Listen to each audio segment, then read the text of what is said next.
I am really excited to introduce our speaker, Briana Milec, who is the Director of Change Management for Products, Transformation Operations, and Digital Transformation Innovation. Whoa. Like, what doesn't that cover about change? That's all I can think of when I read this is like, that's a lot of change. I happen to love change, but not everybody does.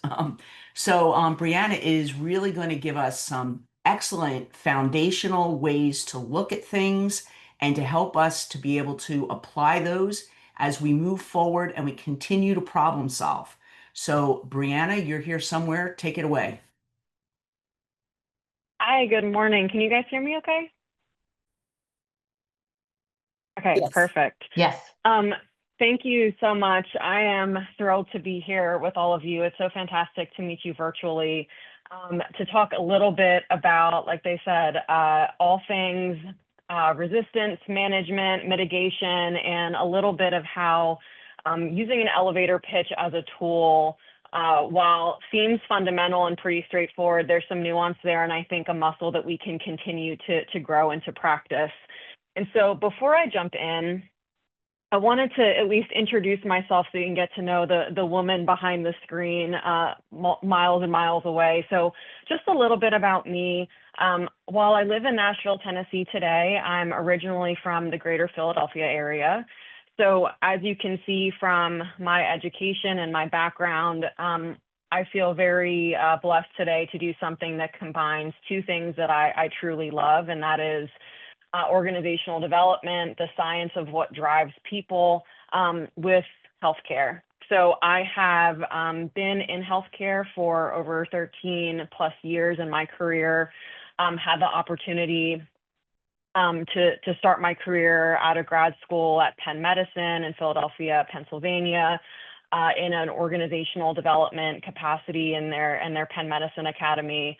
Absolutely love the work to be done. All of the opportunity, I know for all of us on this call, we know that in healthcare, people are ultimately sometimes the patch of disparate systems and making magic happen with limited resources. Had a stint there for several years, was able to teach as an adjunct professor at my graduate medical school, medical program of Temple University, teaching research methodology. And the bulk of my career over the last 8 years has been with HCA Healthcare.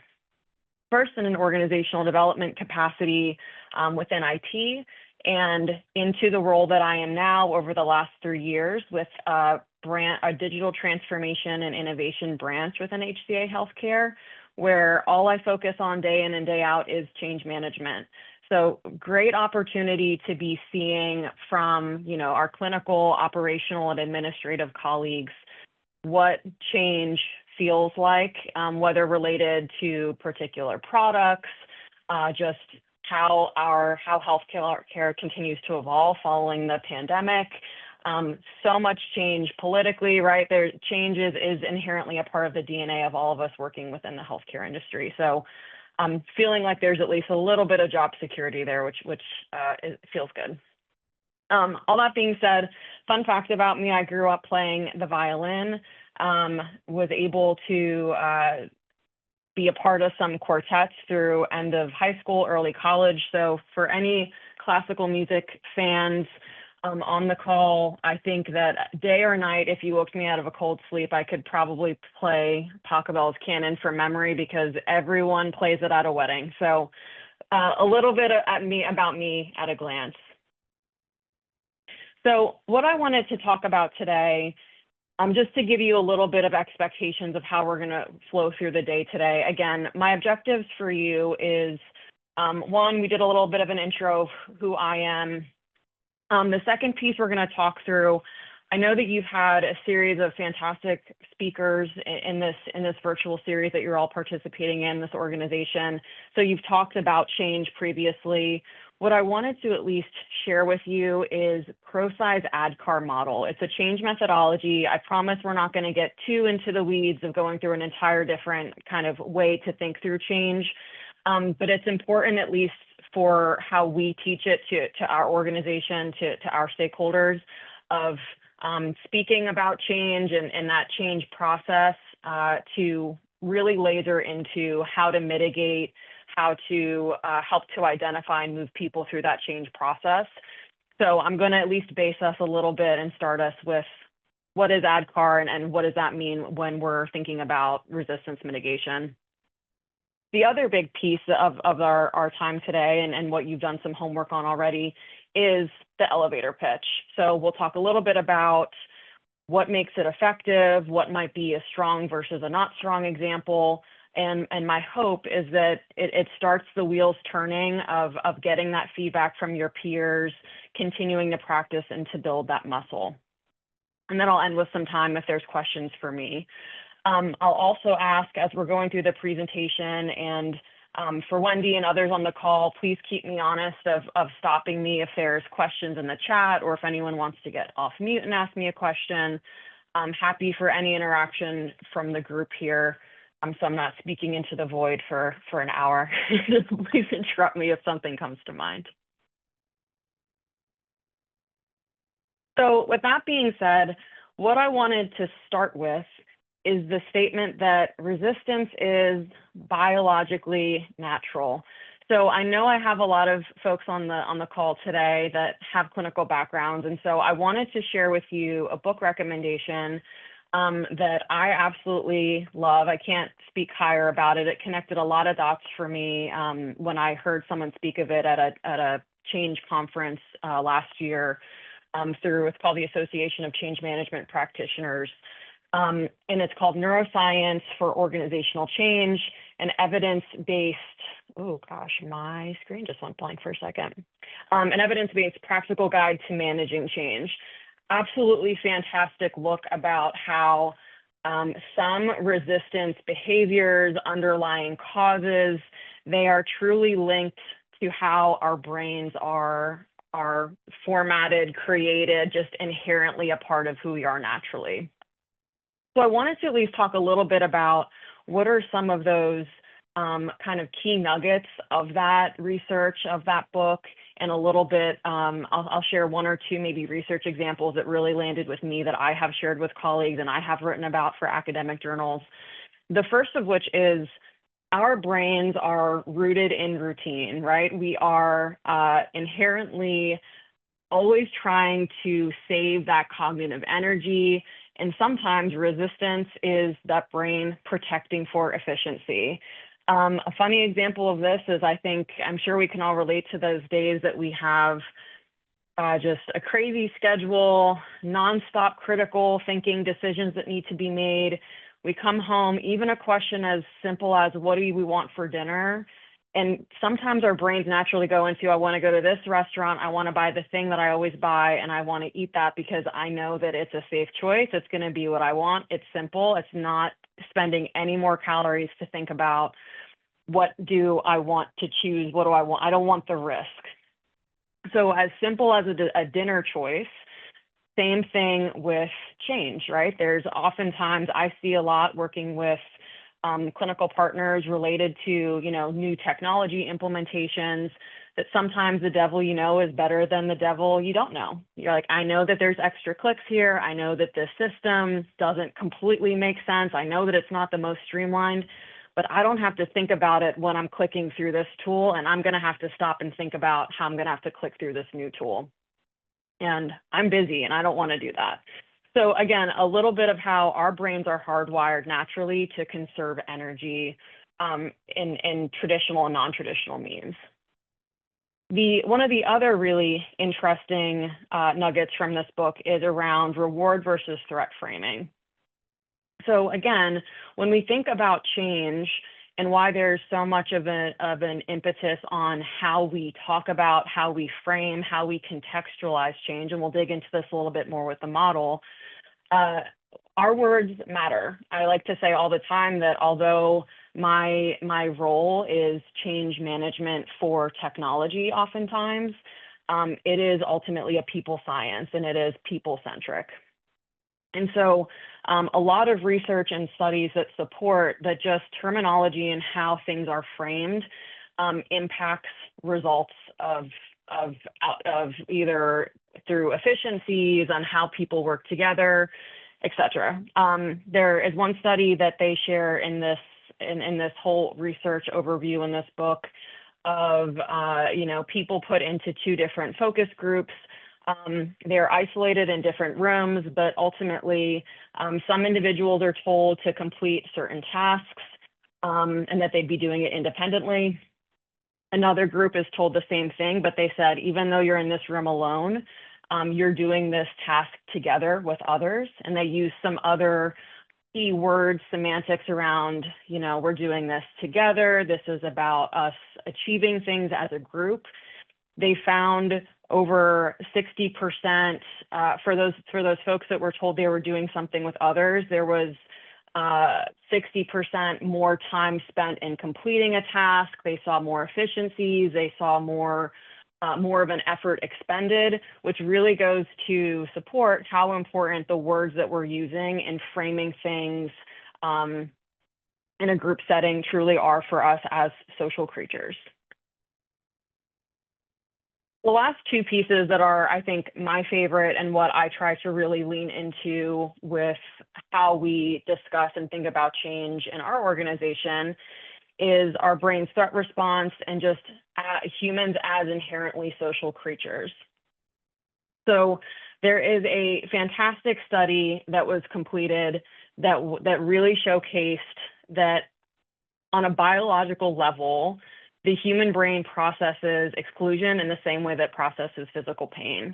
They had individuals participate in a virtual game of fetch while they were in an fMRI scanner. What they found is when people started to notice that they were excluded from their two other peers that they were playing this virtual game of fetch with, the same part of the brain lit up when it feels pain as when they did for exclusion or social pain.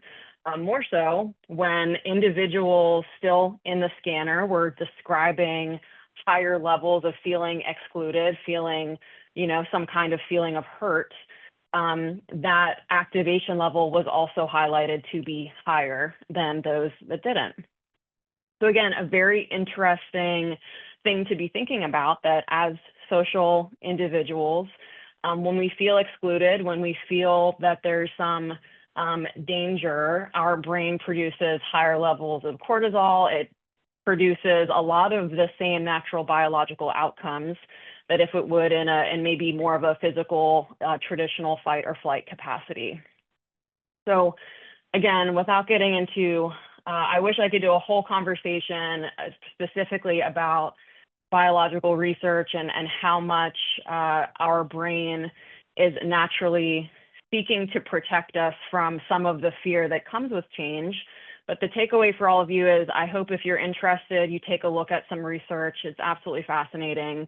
And two, try to kind of pivot if you're someone that finds yourself frustrated by how people sometimes react to change or frustrated by negativity. Remind yourself that their brains are trying to keep them safe from the perception of fear or feeling unsafe or feeling like they have to expend extra energy. So with that being said, I wanted to navigate a little bit into some of the change management portion and ADKAR. So just to give us a little bit of a foundation here, this is a fantastic quote by Vince Lombardi. I'm an Eagles fan myself, but I have to give credit where credit's due. A fantastic quote that really exhibits that change is inherently an individual experience. What the ADKAR and ProSci methodology really digs into is that change has to happen one person at a time. Everyone experiences change on a different timeline. Of which feeling resistance, exhibiting resistance might be just a natural part of that change process. And that to truly incite and to move people and organizations to a future state, there needs to be very intentional time and energy to make sure that people are really kind of going through the process of understanding why, wanting to feel that they want to participate in change, understanding how, being able to practice that new skill or ability, and to really feel that they have a structure around them to feel that they can sustain whatever this change is going to be in the long term. So with that said, I wanted to just do a little bit of defining what each of these phases are. So our first phase, and what I'll say too as a caveat, a little bit about ProSci. So ProSci is an organization and an industry leader in studying change, and it's not specific to healthcare, it's across industries. They have a very large benchmark of change research, both from, an individual stakeholder level up through, C-suite and organizations, over 700 data points and seeing different organizations, organizational patterns.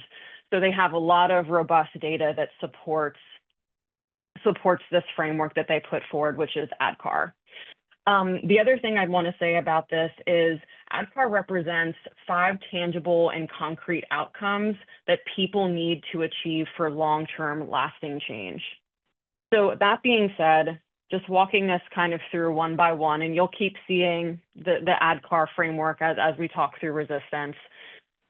Awareness is our first building block, and while each of these phases are in order, they're not linear, meaning you can progress through the spectrum, through A, through D, through K. You can hit barriers, you can hit those resistance points, and you can go backwards, right? I'm sure we can all relate to times. I'll give an example. My significant other is a golfer. I do not golf, right? And so there's been times I've been aware that I'd want to golf with him. I had a desire to, and then somewhere in that knowledge and ability, the wheels really fell off the car. And I thought, maybe this is hard. I don't have the time to really practice. I don't have the rhythm, the natural instincts for it. Maybe supporting him from the clubhouse is a better role for me, right? So you can kind of move back and forth through the continuum of motivation here. So I'll keep that in the back of your head as I'm describing each one of these phases a little bit more thoroughly. So starting with A, that is awareness. So that is, I understand why we are changing. I understand why now, and I understand the risk of not changing. They sound thematically similar, but very different angles of, really feeling like I'm understanding. Again, if you're someone with a small child, you hear why probably all the time in your household. There's a reason, right? Our brains are naturally always trying to understand the core rationale and the core reason and motivation for why the need to change. Desire is that what's in it for me. It is that desire to support the change. This can be the most challenging. I'm sure for many of you as well. I would say I think I have to be in my profession, pretty well versed and open to change. But like many of you, if things come, I feel like, is this really going to stick? Do I have to do this? What's in it for me? Is this going to create more time or energy for me, right? It's sometimes hard. You avoid it, right? You push it to the side. You say, maybe I'll start changing my behaviors or doing these things when someone comes and is knocking on the door and telling me I have to. But desire is a very, very critical piece of the puzzle, one where we see a lot of resistance happen naturally, because it truly is that individual's choice to participate in the change and to start actively getting involved in whatever's being asked of them. The K stands for knowledge, and that is the knowledge of how to change. So this is a very important piece in terms of whether we're thinking about new behaviors, new skills, new technologies. Are we providing individuals the tools and the knowledge that they need to participate in this future state vision? Ability is the being able to demonstrate skills and behaviors. A great example of this is for the first time that you're learning to do maybe an intricate braid, or for anyone who's a fisherman or a sailor, like all these complicated knots. The first time you're trying to do it, you could be watching a YouTube video, you could have someone next to you talking you through the process. It's kind of uncomfortable, right? Like you're moving, maybe if you're tying a knot, you're moving the rope through, you make a turn, it's not quite what you thought, you replay the video, you try it again. And you really need that time to practice and start getting it to be that muscle memory where you can tie it crisply. You get to a point where you're not even thinking that you're doing it, it's just a natural instinct. So ability, again, is this really critical piece. Are we giving the space, the time, the support for individuals to take what the steps that they need, and make it kind of become that common practice? And finally, R stands for reinforcement, and that is enabling people to make the change stick. Again, it is very natural for humans to go back to revert to what they know, to try something for a little bit. And if they're seeing, we're not being held to this standard, or I can do this workaround and still kind of be participating, but I'm not held to continue to do it this way. So reinforcement is really critical. That are we building in the policies, practice, behavior changes, organizational support to enable people to continue to operate to this new way in this future state. So again, together, that is ADKAR, all very critical, tangible, concrete outcomes. And knowing these phases helps in identifying where people having a hard time moving from one phase to the next. And I'll dig a little bit into that in this next slide. So when we think about ADKAR as a roadmap, when we create and we get through each of these phases, you'll start to hear certain things from others that are indicators that they're there, right? So for awareness, when you're hearing, I understand why, you know that people are there and are at that phase, right? I understand why you're having me do this new sign in, sign out, why we changed what we're logging into because of X, Y, Z. I understand why you're asking me to stay a little bit late today. I understand why you're asking me to pair up with this new nurse and to teach because we're short-staffed, whatever that is, but that's what you start to hear.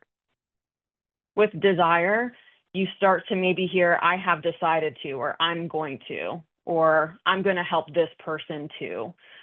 Something that's indicating I am participating, I'm choosing to participate in the change in what's being asked. For knowledge, it's I know how to, right? Again, do I have the basic, health stream training, and any kind of, learning management system training. I have my one pager, I have my step-by-step guide. I understand what's being asked of me. I know how to do it. Ability, I am able to, maybe even I feel comfortable to. And then finally, reinforcement, I will continue to. I know what I'm being held accountable for, and I'm going to continue to do that.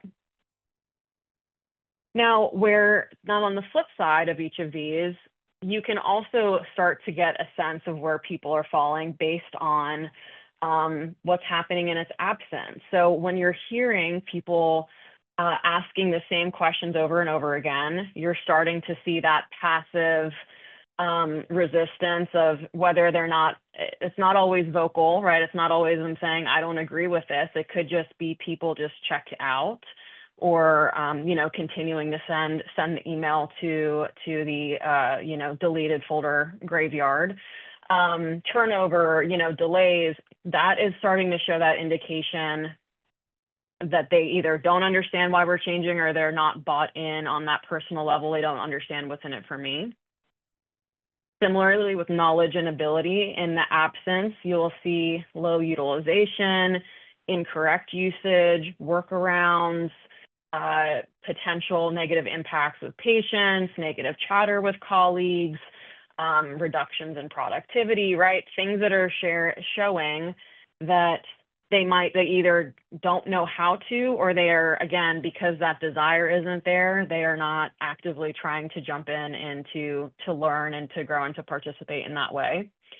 And then finally, with reinforcement, when you're starting to hear or see the reverting back to old ways of doing things, seeing products or tools or processes that are being used at the most basic capacity and maybe not how it was intended, you'll see that people just try to revert and get away with going back to maybe how things were, as opposed to pushing forward and trying to do something new. So a little bit of a way to see how this ADKAR framework, there are clear indicators, both positive and negative, of seeing a little bit of where are people landing and how is this change potentially manifesting for folks. So I'm just looking at the chat really quick. Yeah, and you guys keep me honest. If you have questions, please call out to me if there's anything of interest that you want me to call out to. I see more chatter and not questions, which is great. The other thing that I'll say before I have some targeted questions for this group is that everyone is changing in different paces. I know that's something that all of you know too, as well, being in healthcare. So again, when we start to think about ADKAR as a diagnostic tool, you can really start to look across, even if you're a nurse leader, you can look across your unit and start to just kind of see, like, where do people fall? When I look at this graphic, I feel like this tells a really interesting story of, you have potentially like your early adopters, your potential, like those individuals who you can always lean in to champion change on the unit or in your team. They like being the first to know, they're the first to rally others to the cause. I like this person C, like, again, showing this, while people might have accessibility to whatever those education or training resources are at the same time, there's some people that's going to really need a long runway. There's some people that learn very quickly. Same with ability. They might get their hands on it. They might feel like, okay, I know where all the training is. I did the training, but they might need that longer runway to really practice and feel comfortable, particularly if it's a new skill that they're exhibiting in front of patients or other people. Reinforcement. So just again, that idea that when we think about resistance, when we think about change, it is really important to think on that individual one-by-one basis, because everyone's journey is going to be a little bit different. And everyone needs a little bit of a different touch to kind of move them through this process one step at a time. So I know that this was one of the worksheets that I provided in advance, just to be thinking a little bit about resistance management. Again, I know we see this in every different kind of shade and facet, whatever the change might be about. And so wanted to just pause and ask some questions about, what are maybe some of the most common types of resistance you see in your organization? Did some of these, some of these themes really resonate with all of you based on what you see to be challenging today? And I'll look at the chat a little bit and see. Okay, you're going to send it out after the meeting.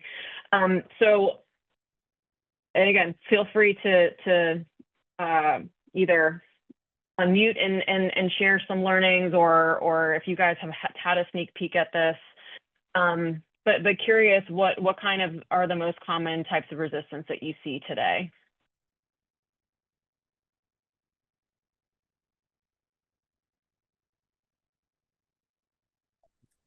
Yes, disengaged.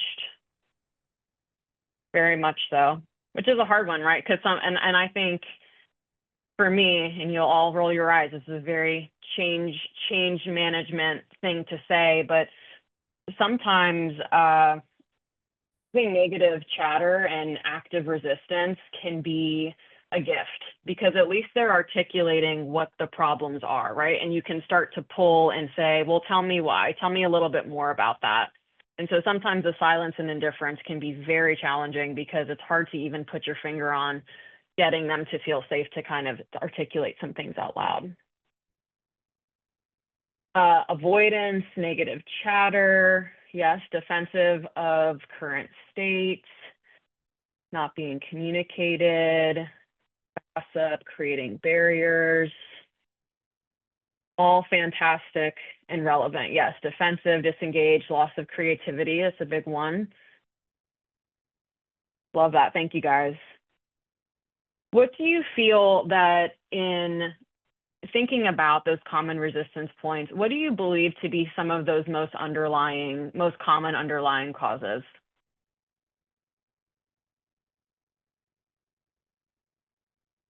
Mm-hmm. Fantastic. Yeah, not knowing what's in it for me, not understanding why, the lack of trust, losing that autonomy, right? That fear of losing control. Yeah, why now? What are the risks, the awareness? Overwhelmed. And what I think is fantastic is you guys are all touching on it's that desire, right? It is so hard to move forward and to get people to take action if you do not move it's the hearts, minds, and hands, and being very clear about here's what we're trying to move to. It's a hard thing, and I think we don't always make time to really articulate the vision and why we're asking individuals to do certain things. Another great thing here, flavor of the month and not believing anything will actually change. I think that that's a fantastic call out. I know all of you, I'm sure, can agree that there is so much change in healthcare, regardless of the role. And so it's very critical. Change fatigue is something I think many at all levels of our organizations are feeling, definitely coming out of the pandemic. And so there's a lot of barriers sometimes and extra pressure to ensure that we are helping to change the tide of how we feel about change, that we are leading with vision, that we are leading with why, that we are trying to change how we feel inherently of like having that negative connotation about change, that it can ultimately lead to better processes, better outcome, a better day. But it takes a lot of effort to change those old habits, as some of us are saying here. Yeah, innovation fatigue. So absolutely fantastic chatter here. Now, what do you think and what have you seen to be your role in influencing change, or that what can I do about it?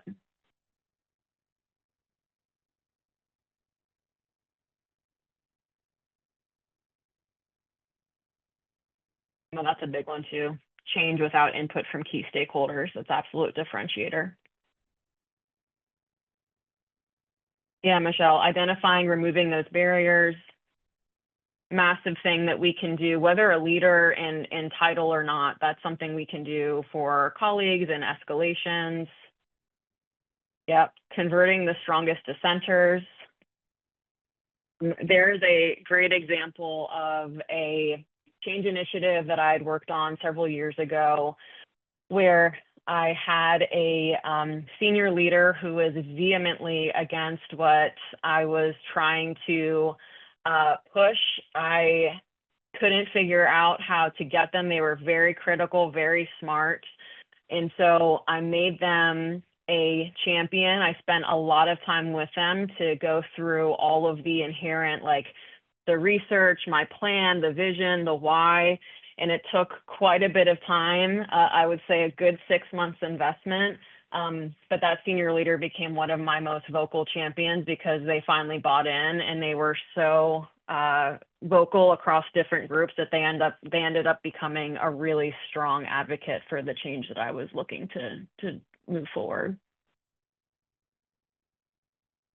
Yeah, ideas from staff, know what is being asked of them, active listener, showing them how to do better. Fantastic work, guys. And what I would say too is, again, when I look at, if I go back from a research perspective and a change perspective, something to really, I think, remember through change is how important inclusion and representation is in creating a future state. It is absolutely a differentiator that by creating a future state in which individuals see themselves, you can really elicit some fantastic buy-in and really help people become co-creators and co-authors of what their future might look like. And so very much reflected in your answers here around transparency, listening to what staff are saying, going from there. Absolute differentiators in driving change. So thank you all so much for your participation here in the chat. And what I would say is to offline, as you are continuing to go forward, really try to think through this framework of getting as crisp and prescriptive on what am I seeing, why am I seeing it, what do I have control over versus what might I need my leaders to jump in on. The really interesting thing about ADKAR is it's individually based. And sometimes that might mean a gut check for you too if you're leading a unit going through change, or if you're leading a unit in which they're exhibiting resistance. You might have to do that look in the mirror and say, am I exhibiting that resistance too? Am I bought in? Am I bought in to lead them through a future state that I might have a hard time also navigating? So a great way to think a little bit more prescriptively as you're observing change in others, but then also reflecting for yourself. So as I provide this at the end of the presentation for you to kind of take back with yourself, what I would say is just ADKAR at a glance. There's some really key pieces here on what the phase is and what are some things that need to occur or are differentiators from one phase to the next. What I would say too, for those of you on the call that are people leaders, and maybe something to reflect on, just thinking about your relationship with your own leader. One of the research pieces from ProSci's Best Practices in Change Management identifies that direct supervisors are preferred senders for personal change messages by 50% of staff polled. So what that means in layman's terms is, when we look at ADKAR, when we understand how critical awareness and desire is before the change occurs, that most critical phase is truly influenced by your direct leader. You know, I want to hear what's in it for me from the person I trust the most, the person that knows me the most, and that oftentimes is my direct leader. I don't want to hear that from potentially my CEO. I want to hear it from the person that is providing me guidance on my role, that is leading me and growing me, the person that I have a little bit more inherent trust through. And so it really kind of, I think, signifies our critical role and how we are as leaders helping others to navigate messages that might sometimes be challenging about anything as traditional as a, new technology implementation to something bigger like an organizational culture shift. But it really kind of pinpoints, again, how critical those first two phases are and how we're listening and learning from others and who we are trusting to deliver these really critical messages. I also have a link here. If ADKAR is something that's of interest to you, that you want to learn more, they have fantastic certificate and accreditation programs. This link is to just something on YouTube where it describes each of them within 1 to 2 minutes for those that are my visual learners or like to see some video audio. But really helpful tool to put in your toolkit and tool belt of another methodology that you can use through your professional or personal life. And my last plug again is, I think sometimes change and moving through change can feel very overwhelming. It can feel, where do you start? But ultimately, a lot of research supports that we see patterns in human behavior. We see patterns in how people process and what moves them from one step to the next. As leaders in healthcare, as leaders in your roles, you have a lot of power and can be more intentional about identifying for each person, like, what is the situation? Where is their barrier point? Is it that they don't know the change? Is it they don't feel bought into the change? Is it that they don't feel that they know how to do it? Is it they don't feel they have the time to practice? Is it that the situations around them are allowing them to backslide, right? Each of those are a very different question that may have a very different mitigation strategy. With that is developing those action plans. And so again, a reflection point is, as you're seeing resistance, Is it based in specific to one individual? Are you starting to see patterns across your team or your colleagues? Is it opportunities for one-to-one coaching, or is it more of a, I'm seeing many people don't understand how to do this, maybe the training's not completely baked, or everyone's asking me why we're doing this. I need to stop, pause, and go back to what's the vision and why are we doing the thing that we're doing and why are we moving to this future state? So allows you to be a little bit more strategic of precision targeting. Where are the opportunities to really meet people where they are and to help move minds and hearts and hands? And then the final piece of that is the coaching component, right? That's something that is not new. I think, again, whether you're an informal leader or not, there's a lot of coaching that goes along with the work that we do. And is there a way to strategize and to get really clear, much like you would even a skill set building, or, if you're doing performance improvement, right? Is there something to do to measure progress on how people are kind of moving through their individual change journeys?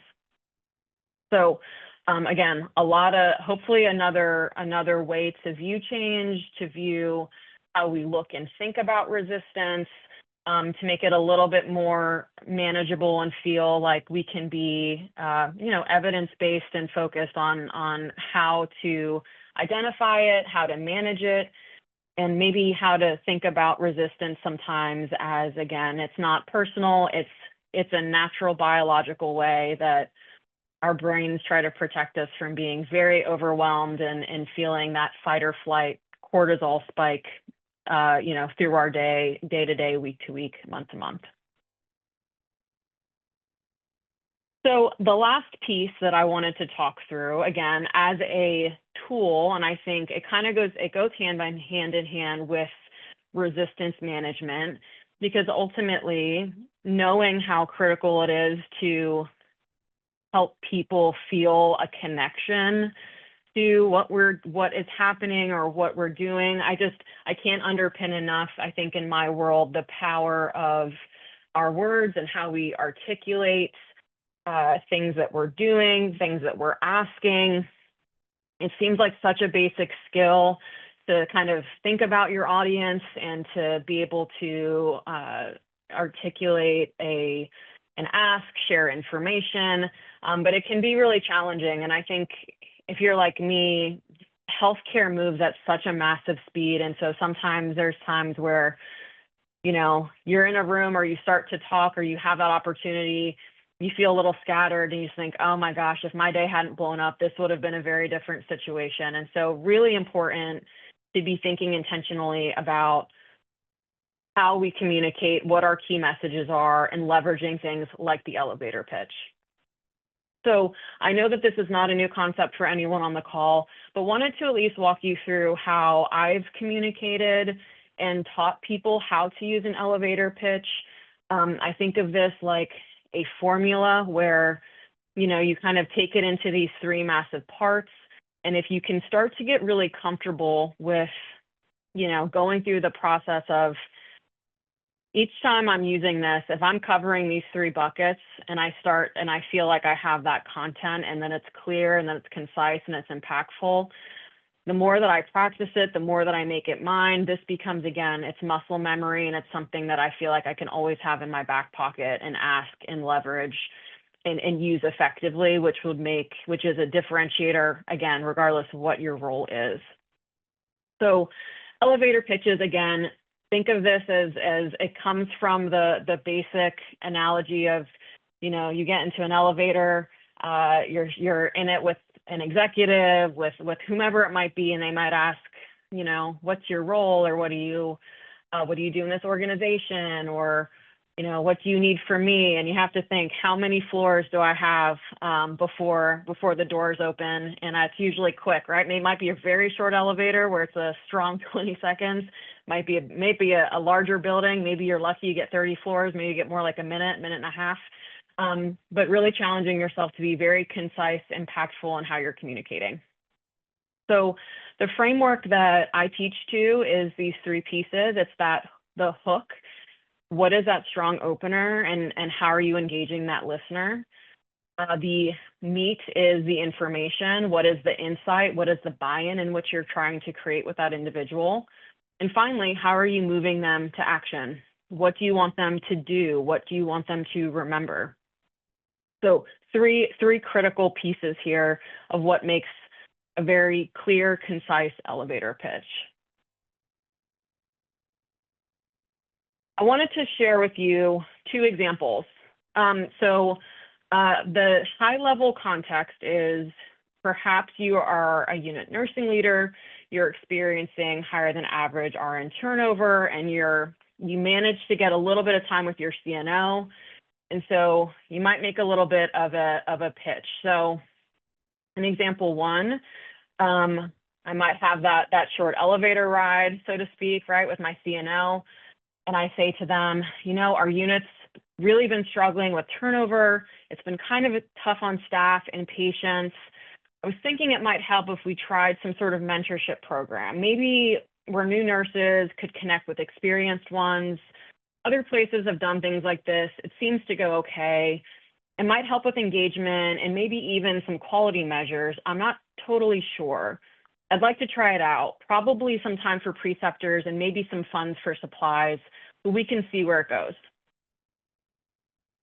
What do you feel, what is your general feedback on how that elevator pitch felt? Did it feel, what went well, what maybe opportunities emerge from example number 1?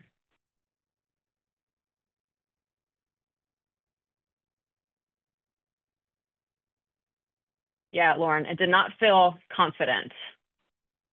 A lot of, well, maybe, or I'm not totally sure. I think I want to try. Lack of confidence, not specific. Great call. Not sure exactly what you want and unsure of yourself.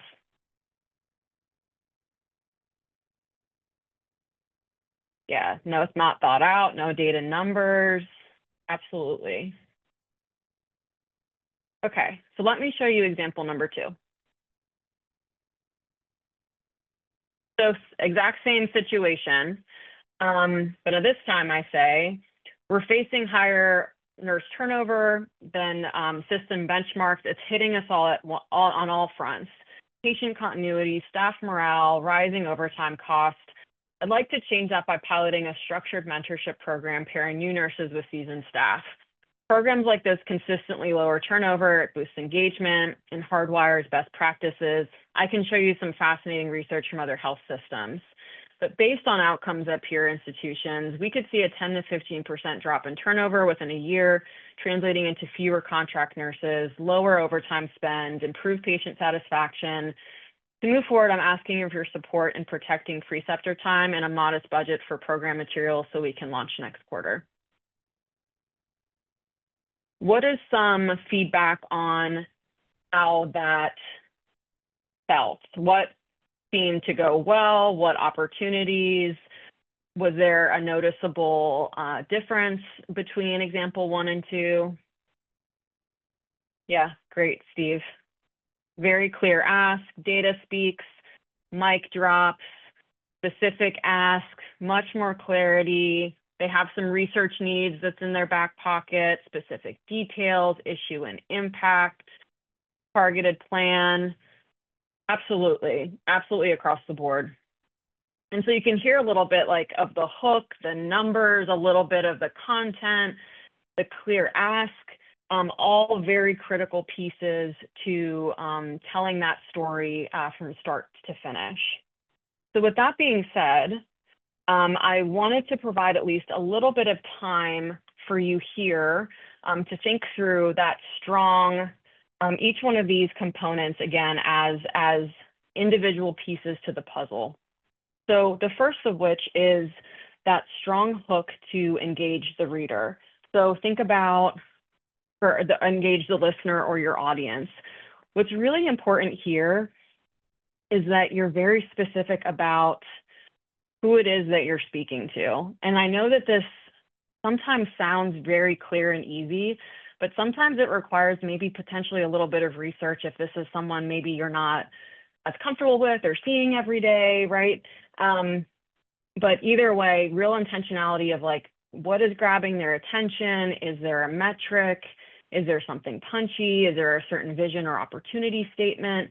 What is the problem that you're trying to solve? So really critical that you take some time to really think through that part of your pitch. The second piece is around providing insight and creating that buy-in. So what is it that you need your audience to know? What is in it for them, right? Again, this goes to that really critical piece of desire building. So what is the summary of the opportunity? What is the progress on the initiative or key insights that are relevant to that person or that audience? Are there any dependencies or risks that person must know? But again, thinking and trying to put yourself in that mind frame of what are those bullets that is really going to apply to that individual or to that group in which they represent. And finally, it's what do you want them, what would you like them to do or remember? In my experience, this one can be a little challenging, right? I think what I have noticed is people struggle, particularly with maybe like senior leaders, on what the ask is of them. And it was exhibited in that elevator pitch example 1 to 2 of what do you need them to walk away knowing? What is the key message, or maybe a summary of what you'd said, depending again on how long your elevator ride was. And then what's the specific ask? Because I have noticed a lot that sometimes when we're asking, all I'm asking for you is your support.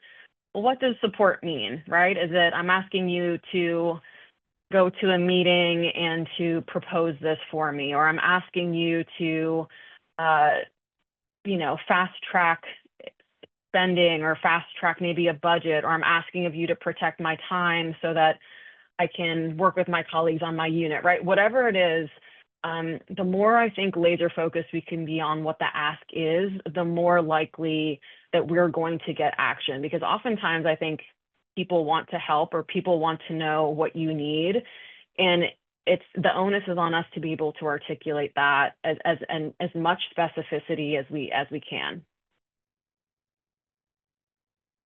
And so again, I think you're all going to be in breakouts and potentially be able to kind of go through and use a little bit of this worksheet that I'd created.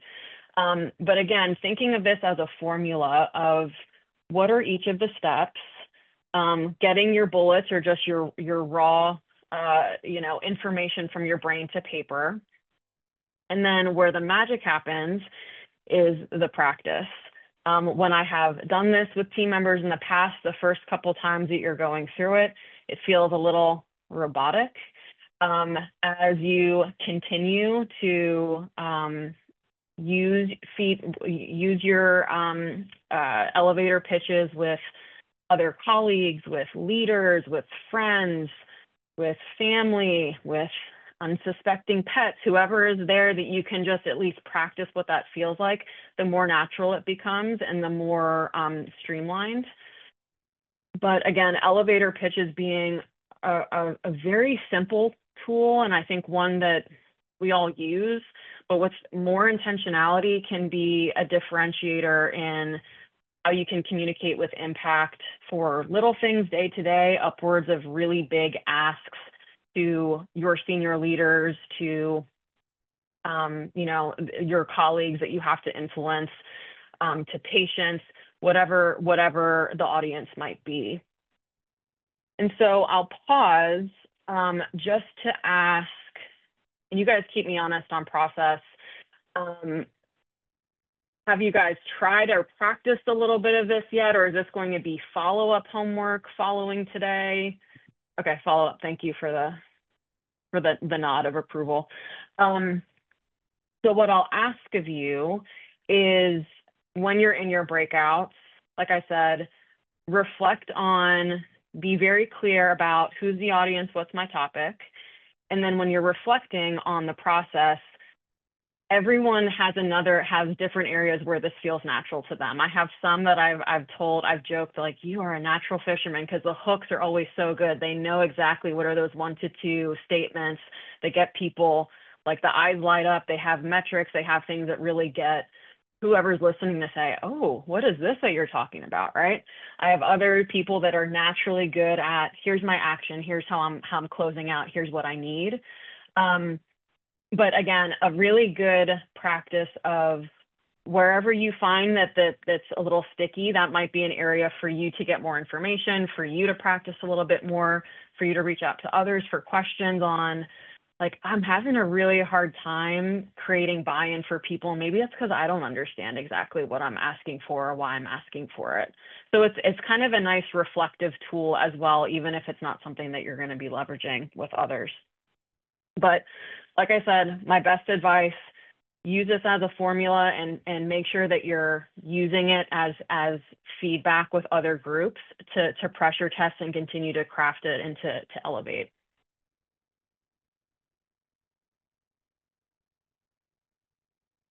So finally, again, just to close out and to give a little bit of time for questions, because it's been brutal talking into the void alone here. I just wanted to pause and thank you. I know that was a very, very fast and furious overview of, you know, why resistance is a natural part of change, because it's how we're hardwired.